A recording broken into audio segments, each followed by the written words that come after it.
Now, the mutable dilemma we've touched on already a little bit. We get the here and now everyday reality of Gemini and Virgo. It's a minor part of the dilemma. Earth and air usually is not that hard to resolve because they're rational and objective, and air is logical and earth is practical. And so they can usually look at the thing in a detached way and understand it and deal with it. So it's quantity of Gemini versus quality with Virgo, or knowledge for its own sake, the air, versus knowledge put to work and used in the world, but it's usually a pretty minor thing. On the other hand, when you get the absolutes in the picture, the Jupiter signs and houses, Jupiter and Neptune, then you have to be a little more careful, because here we're dealing with something that's a leap of faith beyond the conscious mind, beyond logic and evidence, and the heart's involved, the emotions are involved, your security is involved. You know, the basic faith of most people is terribly important. People don't realize how threatened they are when someone challenges their faith.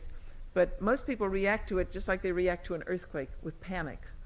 If someone comes along and really challenges the faith that their life is founded on, just totally unhinges them. And so this is where we get into letter 9 and 12, and they're really important. And if you do get the whole mutable dilemma, it has many different forms, as they all do. One of the most common is pretty harmless. It's just the person who doesn't really know what they believe in, what they trust, what they value, what they want, where they're going. So I said they get lost trying to find their way physically. It's still fairly harmless. The person who's not really sure what they want, so they try a little of this and a little of that and a little of something else. They may thoroughly enjoy life. They just stay scattered and diffused and the jack of all trades, and end up not going anywhere, but they may have had fun in the process. Now, another kind is not quite so comfortable, and that you'll see lots of times also, and that's the person who does know what they want, but they have set their goals at a level they can't make. So there's a conflict between the ideal and the reality of what's possible. And you can get that with any of the Jupiter signs in conflict with the Mercury signs, any conflict between letter 9 and 12 in any form, and letter 3 and 6, or letter 10 too, the other earth thing, or letter 2 to some extent. So any earth conflict with the ideals, basically.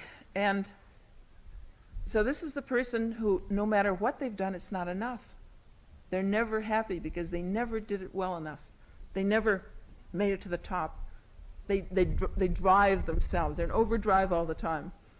No matter what they've done, it should have been more or better.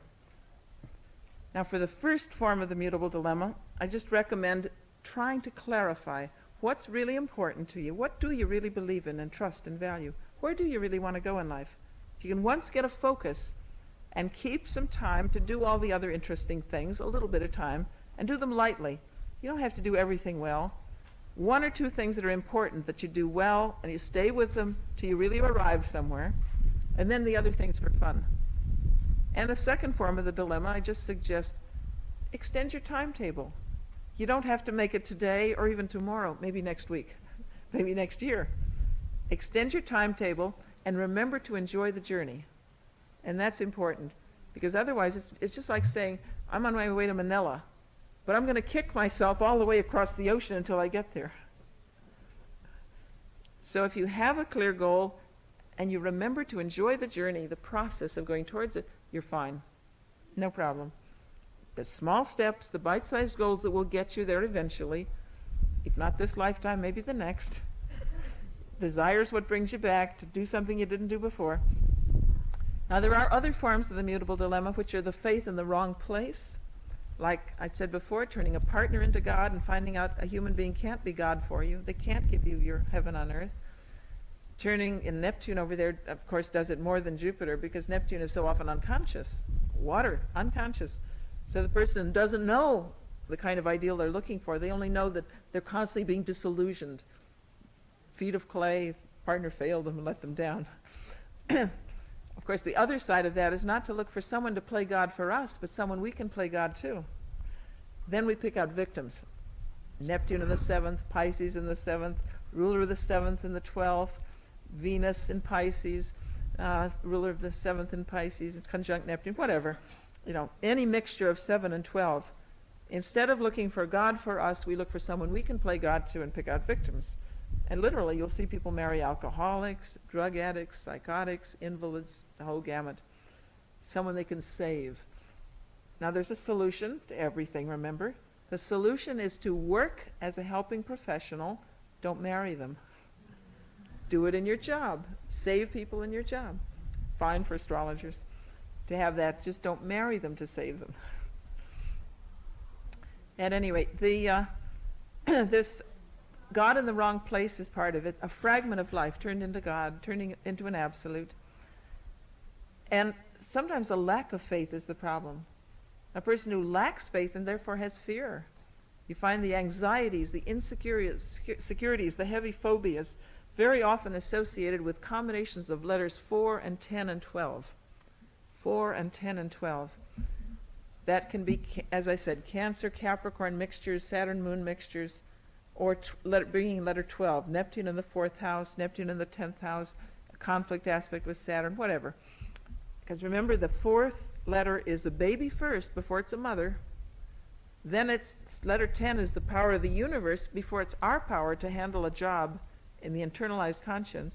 And letter 12 is the search for the infinite. And until we're in the Savior, we're still victim.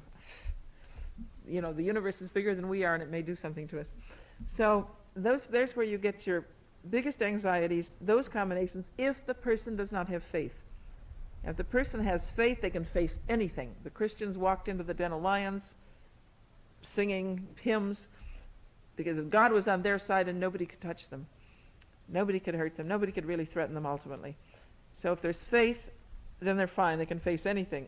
But with a lack of faith, some kind of problem with letter 9 and 12 where there's a lack of faith or faith in the wrong place, then, of course, there are problems. And that one is not so easy to handle. I always suggest reading the literature of parapsychology, which helps people to realize there is life after death. The universe is meaningful. There's continuity. Read about spiritual healings. Read about people who've had spiritual experiences to try to develop that missing faith in something higher. I do think that's crucially important, and without it, there's a lot of suffering, a lot of discomfort in life.